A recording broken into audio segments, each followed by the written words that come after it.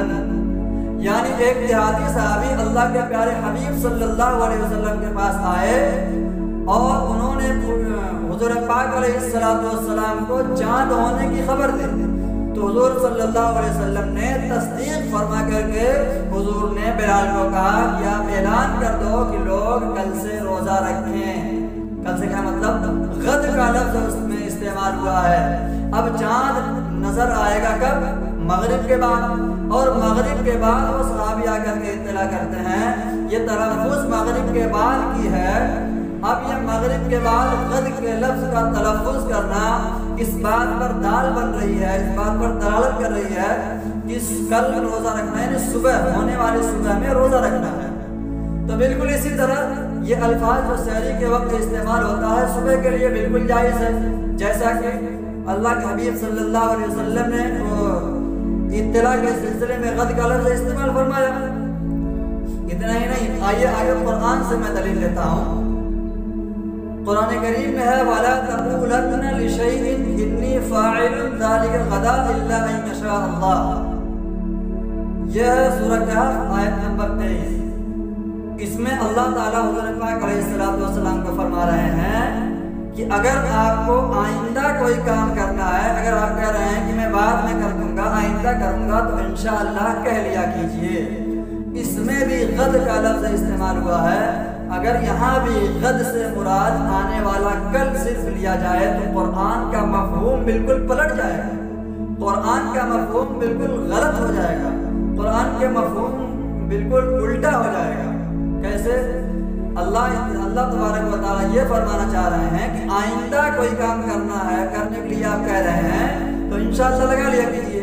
ایسا نہیں ہے کہ اگر کل کام کرنا ہے, اگر کہہ رہے ہیں کل کام کرنے کے لیے تو انشاءاللہ کہنا ہے, ایک سال بعد اگر کام کرنے کے لیے کہہ رہے ہیں تو انشاءاللہ نہیں کہنا ہے, یا 5 منٹ بعد کوئی کام کرنے کے لیے کہہ رہے ہیں تو انشاءاللہ نہیں کہنا ہے. ایسا بالکل نہیں ہے. اگر ایسا ہو, اگر غد کے معنی صرف کل ہی مراد لے لیا جائے تو یہ قرآن کا مفہوم غلط ہو جائے گا.